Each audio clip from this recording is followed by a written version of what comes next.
There was once a country in European history. Its territory at its peak was only 24,000 square kilometers. The population reached its maximum of 2 to 2.5 million people. But during that time, its GDP per year was higher than the entire France. Per capita GDP even reached 3 to 4 times that of ordinary Europeans back then. This mini superpower is the Republic of Venice. It is also one of the longest-lasting republics in European history. From the Middle Ages to modern times, over 1,000 years, shrewd Venetian merchants turned this piece of lakes and islands on the north shore of the Adriatic Sea into a maritime commercial empire dominating the Mediterranean, and it maintained high independence throughout its long history. So today we're going to talk about this legendary city-state, the story of the Republic of Venice. In the 5th century AD, the Western Roman Empire collapsed under the iron hooves of barbarians. As waves of barbarian invasions swept through Italy, many people left their homes and fled to the border areas of Italy. Thus, a large number of refugees from Verona, Aquileia, Padua, and other Roman cities came to settle on the northern lakes and islands of the Adriatic Sea. These islands had harsh environments but were easy to defend against invasions by barbarians, so more and more refugees settled there, forming small communities and initial autonomous government systems.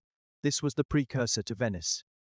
In this way, from the 5th century to the first half of the 6th century, while barbarian tribes divided up the Roman Empire and established their own regimes on its former territories, Venice remained isolated geographically and free from the turmoil in mainland Italy. Until Emperor Justinian I of the Eastern Roman Empire, Byzantine Empire, ascended to the throne, Justinian dreamed of driving out the barbarians occupying Italy and restoring the glory of the Roman Empire. At that time, the identity of Venetian refugees was still Romans, so they willingly served as military ports for the Byzantines, helping their ships. When the Byzantines successfully controlled Italy, Venice naturally became part of the Byzantine Empire's Ravenna province. To reward the loyalty and service of the Venetians, the Byzantine emperor granted them extensive trade privileges throughout the empire. From then on, Venice was nominally part of the Byzantine Empire, but an event that happened afterward put a sudden end to this honeymoon period between Venice and the Byzantines. This was the iconoclasm initiated by Emperor Leo III of the Byzantine Empire. We all know that after the Roman Empire split into East and West, the Roman Church also divided into two parts. The Church in the Eastern Roman Empire, Byzantine Empire, is what we call Orthodox Christianity. To distinguish itself from the Western one, which likes to worship idols, the Catholic Church, the Byzantine Emperor issued a decree prohibiting idol worship and ordered all idols within the empire destroyed. As a result, many Western provinces unwilling to destroy their idols rebelled against the new law, including Venice. In 697 AD, Venice elected a man named Ursus as its leader with the title of Dux, leader in Latin, but it was transformed into Doge by the rough Venetian dialect. From then on, the leaders of Venice were called Doges. Thus, 697 had marked the official beginning of the Republic of Venice. However, the rebellion against Byzantium did not last long because people soon realized that Leo III's decree prohibiting idol worship could not be enforced in border regions. So when they calmed down, everyone reached a consensus: let's continue our lives as usual, but maintain nominal ties with the Byzantine Empire. In this way, Venice continued to remain independent while nominally belonging to Byzantium. The Byzantine official recognized the leaders elected by Venetians and granted them titles of imperial governors. Frankish powers in Western Europe also acknowledged that Venice belonged to Byzantium, making it a buffer zone between the Frankish kingdom and the Byzantine Empire in the 8th century.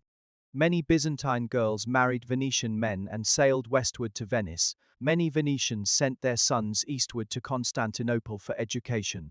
After stabilizing both domestic and international political environments, the Venetians began building their city officially. In the 9th century, they reinforced land areas, drained water, expanded land area, and built various barriers around islands to protect against sea invasions. This meticulous planning not only determined the general outline of future development, but also shaped the basic appearance of the city that has been preserved until today. However, the Venetians felt something was still missing from their city, so in 828 AD, two Venetian merchants stole a body from the tomb in Alexandria, Egypt. This body was supposedly Saint Mark, one of Jesus' disciples and author of the Gospel of Mark, though it is highly unlikely. But this body was treated as Saint Mark's remains and transported to Venice. From then on, Saint Mark became the patron saint of Venice, and the Lion of Saint Mark became its symbol. The first Saint Mark's church in Venice also rose from the ground. With Saint Mark's divine blessing, Venice's status in the Christian world greatly increased. Finally, the Venetians were satisfied. While building their city, they did not forget to establish a system. Since independence, theoretically, Venice practiced democracy. Not only was the Doge elected, but he was also supervised by two tribunes to prevent abuse of power. Additionally, there was an institution called the Great Council in Venice that made major decisions affecting national security when necessary. The city would convene all citizens for voting and decision making. However, over the years the importance of tribunes gradually diminished, and citizen assemblies were never initiated again. Public affairs were increasingly handled by a small group around the consuls. In the 9th century, during the consulship of Orso, Venice underwent another round of political reforms that laid the groundwork for an early parliament, setting the stage for later oligarchic republicanism. Besides urban and institutional development, Venice also developed a powerful fleet to combat pirates and protect its commerce. During the 10th century, the Byzantine Empire was simultaneously dealing with Muslims in the east and Normans in the west, stretched thin. As such, they called upon the Venetian fleet to fight against the Normans. The Venetian consul responded positively, leading his fleet several times to repel Norman attacks. Although Venice eventually suffered a devastating defeat at the hands of the legendary Norman leader Robert Guiscard, resulting in the Adriatic Sea being controlled by the Normans, perhaps Saint Mark intervened, because not long after God took Robert Guiscard away, causing his forces to disintegrate. The Venetians then seized control of the Adriatic Sea and received generous rewards from the Byzantine emperor, including trade privileges and tax exemptions for Venice, while increasing tariffs on its rival Amalfi. By the 11th century, Venice had become the uncontested ruler of the Adriatic and East Mediterranean seas, monopolizing trade between these regions and becoming Italy's most prosperous entrepot trading center. In stark contrast to Venice's prosperity, the Byzantine Empire was being torn apart by Muslims in the 11th century. Thus, in 1095, Emperor Alexios I of Byzantium appealed to Pope Urban II for military assistance against the Muslims on the grounds that they were all brothers under Christ. The Pope responded immediately and organized a large army in Western Europe, thus launching the Crusades. As an official partner of Byzantium, Venice was naturally involved as well. However, Venetians lacked religious zeal and prioritized their own interests. They had been doing business with Muslims enthusiastically for years. Therefore, this time their response was very passive. Their fleet took 6 months to reach Jerusalem without contributing anything to defending the Christian world, but instead clashed with fellow Christians from Pisa due to commercial rivalry. When the Franks had already captured Jerusalem, Venice's 200 warships arrived slowly and only helped take over coastal cities before settling for tax-free trade privileges in the newly established Kingdom of Jerusalem and establishing a Venetian community there. So it was more about doing business than fighting. During the Second Crusade in 1147, Venice repeated its strategy. While sending fleets to escort crusaders through the Aegean and eastern Mediterranean seas, they did not fight any Muslims, but instead attacked fellow Christians from Genoa, due to commercial rivalry. By the Fourth Crusade, Venice stopped pretending altogether, demanding 850 million marks for sea transport fees that the Crusaders could not afford. As a result, Venice controlled the Crusader army and made them repay their debt by fighting against competitors. In 1204, since Byzantine emperor also owed money to Venice without repayment, Venice even led the Crusaders to sack Constantinople, the capital of Byzantium. Thus, through various mischievous acts during the Crusades from 1096 to 1291, Venice transformed itself from a regional trade republic into an imperial power spanning the Adriatic Sea, Aegean Sea, and Eastern Mediterranean Sea, firmly controlling strategic goods like spices, silk, and grain. The severely weakened Byzantine Empire became merely nominal, unable to resist Ottoman Turkish attacks. From the 10th century onwards, Venetian consuls were mostly from local aristocratic families with a growing tendency towards hereditary succession. This led to Venetians developing a fear of dictatorship, requiring new consuls to sign pledges upon taking office and implementing strict political measures to prevent nepotism. They also banned the display of family crests and articles publicly by major clans and made the election process for consul longer, reducing administrative efficiency. To prevent dictatorship while improving efficiency, Venice underwent another round of political reform in the 12th century, establishing a unique aristocratic oligarchic system where about 200 noble families held all political power to limit the consul's authority and protect merchant interests. This reform was very successful, enabling Venice's transition from a merchant city-state to an oligarchic republic. The consul became a symbolic head rather than a dictator, with the Great Council and Senate ensuring collective governance while judicial and financial institutions provided transparent oversight for state operations. By the end of the 13th century, Venice had become Europe's most stable, wealthy, and institutionalized republic, entering its golden age. However, at this time another city-state was rising, Genoa. Located in northwestern Italy, controlling key routes to France, Spain, and North Africa, Genoa dominated the western Mediterranean Sea.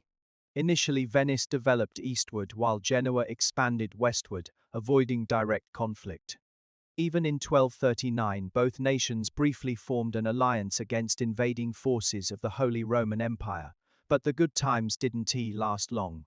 Due to Venice's series of naughty behaviors during the Crusades, Byzantium and Venice split up, while Genoa took advantage of this situation to replace Venice as the official partner of Byzantium, gaining a series of trade privileges and rapidly expanding its colonies in the eastern Mediterranean. Even setting up trading points along the Black Sea coast. Naturally, Venice couldn't tolerate Genoa's audacious actions that threatened their own interests, so they launched an aggressive attack on Genoa. The war swept across the entire eastern Mediterranean. Venice's navy was a seasoned veteran of the Mediterranean, naturally not something Genoa could match. Thus, Venice quickly regained its commercial dominance in the eastern Mediterranean through military superiority. In 1270, temporarily satisfied with their gains, Venice and Genoa signed a 5-year ceasefire agreement, which was later extended twice. However, as the Ottoman Empire gradually encroached upon Byzantium and Eastern Crusader states fell one after another, Venice began to lose its transit ports in the east, hindering trade with Central Asia. So Venice had no choice but to place their bets on the trading route through the Black Sea coast, which was controlled by Genoa. Thus, Venice found itself at war with Genoa once again. In 1294, Venice initiated an attack against Genoa first. This time, however, Genoa, having prepared for this moment, inflicted heavy damage to Venice in the Iskenderun Bay of the northeastern Mediterranean and then defeated them decisively in the Battle of Curzola in 1298. As a side note, famous Venetian traveler Marco Polo was captured by Genoa during this war and imprisoned there, where he dictated his travelogue, The Travels of Marco Polo. Venice naturally wasn't willing to accept defeat so easily, and in 1352 they allied with several other powers to confront Genoa again. However, they were defeated once more at the Battle of Gallipoli. This time, Genoa was truly emboldened, ignoring domestic unrest and financial crises, determined to take down Venice no matter what. They joined forces with Hungary to blockade the Adriatic Sea and in 1379 even sent their fleet into the Venetian lagoon, occupying outer ports of the city. But unexpectedly, as Venice seemed on the brink of defeat, a miracle occurred once again. The Venetian leader Andrea Contarini personally led citizens in defending against the enemy, and in the Battle of Chioggia in 1380, they inflicted a crushing defeat upon Genoa, turning the tide completely. Already weakened, Genoa was forced to sign the Treaty of Turin in 1381, recognizing Venice's dominance over the Adriatic Sea and opening up Black Sea trade to them as well. Genoa suffered significant losses and became a secondary maritime power for a long time afterward, while Venice staged an impressive comeback to become the top maritime power in the Mediterranean again. They controlled colonies such as the Aegean Islands, Crete, Cyprus, and monopolized spice trade with the East. However, before Venice could fully enjoy its status as the dominant force in the Mediterranean, changes occurred elsewhere. In 1453, the Ottoman Empire finally conquered Constantinople, ending the Byzantine Empire. Initially, Venice didn't take this seriously since they had friendly agreements with the Ottoman Sultan allowing Venetian merchants to trade freely there, for a mere 2% tax, but the Ottomans clearly weren't done expanding, and soon began occupying Venetian colonies. From then on, misfortunes piled up for Venice as they fought long-term naval battles against the Ottomans, suffering successive defeats. For territorial disputes along land routes, Venice also angered the Pope, leading to a coalition of Spain, France, and the Holy Roman Empire, the Cambrai League, opposing Venice almost to its destruction. Worse still, in 1498, Portuguese explorer Vasco da Gama reached India around Africa's Cape of Good Hope, opening up new trade routes. Within just 20 years, the Portuguese were directly shipping spices like pepper and cinnamon to Lisbon at much lower prices than those through Venetian routes, causing a devastating impact on Venice's economy.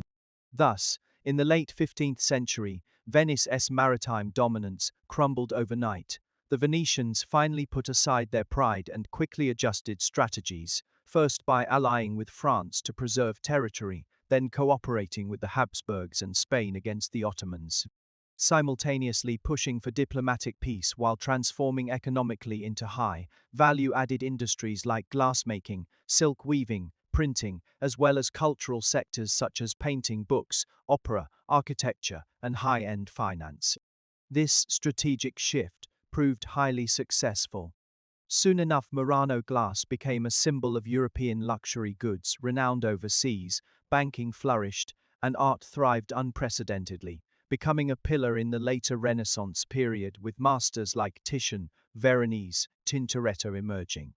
In 1571, Venice joined Pope's Holy League to decisively defeat the Ottomans at the Battle of Lepanto, showcasing its naval prowess once more. However, tiny Venice could not withstand the full expansion of the Ottoman Empire in its prime and lost colonies like Cyprus and Crete one after another. Meanwhile, during the 17th century, countries like the Netherlands, Spain, and Britain entered the vast Atlantic Ocean via geographic advantages to establish global trade empires. With Venice situated within a closed Adriatic Sea, it lacked conditions for becoming an Atlantic-type colonial empire, thus missing out on this opportunity. Thus, the era of Venice as a maritime empire ultimately came to an end. But in the 17th century, Venice still maintained internal stability and cultural prosperity, leaving behind many valuable legacies in art and culture. Even during the latter half of the 17th century, when the Ottoman Empire was gradually declining, Venice once occupied the Peloponnese Peninsula, completing its last expansion. But at this time, the advanced system that Venice had once possessed had already fallen behind the Western world.